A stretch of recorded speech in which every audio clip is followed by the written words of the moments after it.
Good morning and welcome to our Easter Day reflection as we celebrate the rising from the dead of our Lord Jesus Christ. It's simply called this morning Time for Some Fun Again. We begin with reading from John chapter 20. Now on the first day of the week, Mary Magdalene came to the tomb early while it was still dark, and saw that the stone had been taken away from the tomb. So she ran and went to Simon Peter and the other disciple, the one whom Jesus loved, and said to them, "They have taken the Lord out of the tomb, and we do not know where they have laid him." So Peter went out with the other disciple, and they were going towards the tomb. Both of them were running together, but the other disciple outran Peter and reached the tomb first. And stooping to look in, he saw the linen cloths lying there, but he did not go in.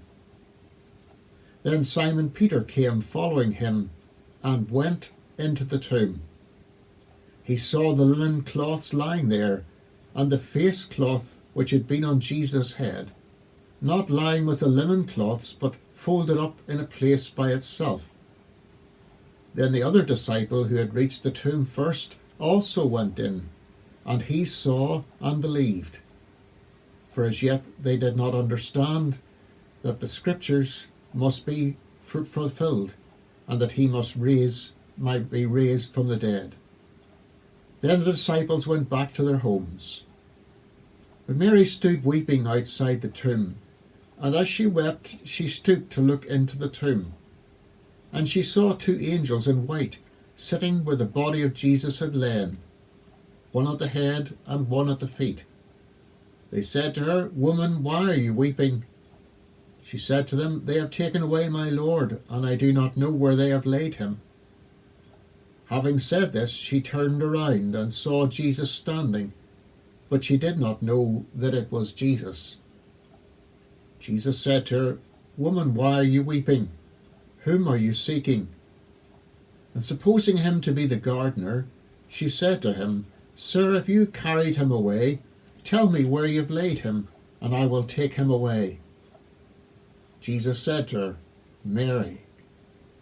She turned and said to him in Aramaic, "Rabboni," which means teacher. Jesus said to her, "Do not cling to me, for I have not yet ascended to the Father. But go to my brothers and say to them, I am ascending to my Father and your Father, to my God and your God."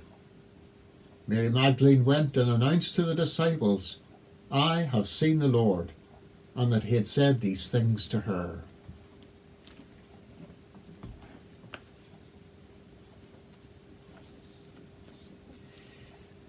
Norman and Connie were old. There wasn't any way of getting away from it. At 89 and 87, Norman reckoned that they weren't far from being in their coffins, far less being in their dotage, and he would make such quips to anyone who was prepared to listen. That's what kept Norman and Connie going for so long. It seemed an unquenchable sense of fun.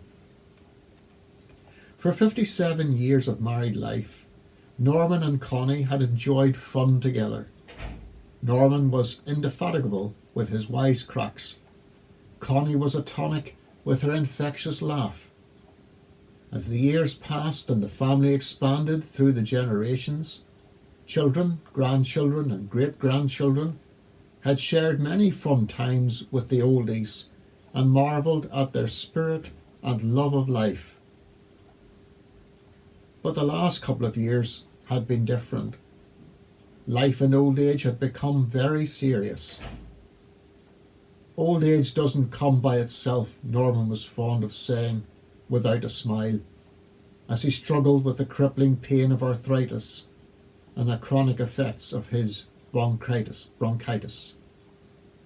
And Connie had lost her sparkle too, and had almost forgotten how to laugh.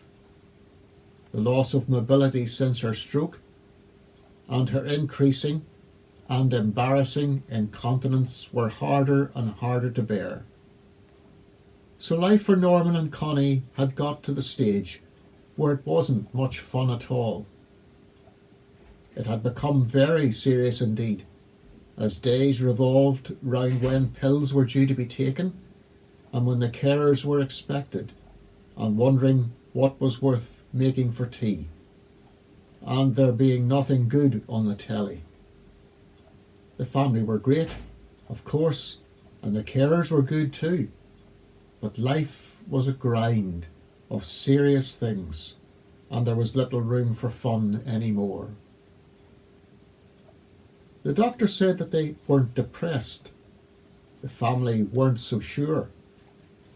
Norman and Connie didn't much care. It was simply a struggle getting through another day. Old age doesn't come by itself, Norman would mutter again, as an indication that he and Connie should just resign themselves to their lot. It was like living with death. Connie wasn't sure that they could survive like this. "We don't laugh any more," she remarked one fun-free tea time. "Nothing to laugh about," replied Norman grumpily, and the two of them lapsed into silence once more. "You don't cuddle me any more," Connie said after a time. "Too sore," Norman responded, and the silence returned. "You don't even smile at me any more," Connie remarked. "Neither do you," Norman retorted. "Nothing to smile about," Connie snapped back. "Not looking at your miserable face anyway." "And is your face any less miserable, you old bag?" Norman rejoined. Connie was furious. Flushed in the face and raising her voice as much as she was able, she snapped back. "Old bag, is it? You didn't think that when you and I had yon fling in the woods at the back of the village when we were first married, eh, old one?" Norman was about to shout in response, but he didn't. He stopped himself, turned slowly towards Connie, and looked at her for a long while. And then he smiled for the first time in ages. "Aye, lassie, but you were a bonny young thing." "Aye, and you weren't bad looking yourself," was Connie's reply. And two old lovers smiled as they both recalled in their own way yon fling in the woods 50-odd years before. Silence resumed and embraced them both for a time. It was Connie who broke the quietness. "I've been thinking," she said softly, "you and I need to have some fun in the middle of all of this. Once an hour, on the hour, one of us, or both of us, if we remember, should do something silly, just for a laugh, Norman. What do you think?" There was a long pause. Norman smiled. "It's a deal, lassie. Time for some fun again, if either one of us remembers." That's why Connie was woken up out of a doze when the 6 o'clock news was just starting, and was surprised to find Norman giving her a wee peck on the cheek. "Good God, man, it must have taken you an eternity to get from there to here with your aches and pains, but it was worth it, you daft bugger." And that's why an hour later, with Norman now dozing in his chair, Connie tapped him on the knee with her walking stick and announced, "I just wanted to check that you weren't dead yet." And that's why, just as Coronation Street was finishing, a little paper aeroplane made from a sheet of writing paper landed in Connie's lap, and she could make out a love heart in red pen on either wing. And that's why, when Connie came back from the toilet before bedtime, she had a plastic rose from the vase in the hall behind her ear. A rose for a rose, Norman chuckled. Bloomin' gorgeous, eh? Connie replied, and an old, engaging, infectious laugh came back and filled the room once more as the clock on the mantelpiece struck 9. Norman and Connie were old. There was no getting away from it.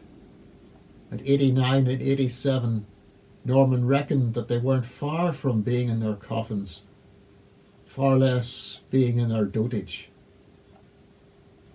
But old age and coffins weren't going to win any more, now that it was time for fun again.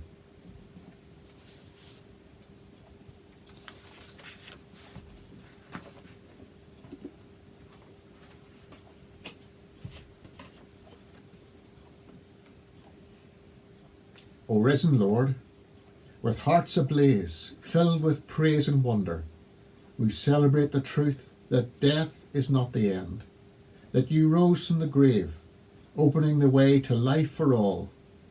With a song on our lips, heartfelt hymns of joy and thanksgiving, we celebrate the fact that love is stronger than hatred, good greater than evil, and light mightier than darkness. With laughter in our eyes, sparkling with faith and hope, we celebrate the proof that sorrow will turn to joy, hurt to wholeness, and defeat to victory. With gratitude deep within, filling mind, body and spirit, we celebrate the assurance that your kingdom will never end, your purpose never fail, your love never fade, and your mercy never be exhausted. So gladly we worship you. Amen.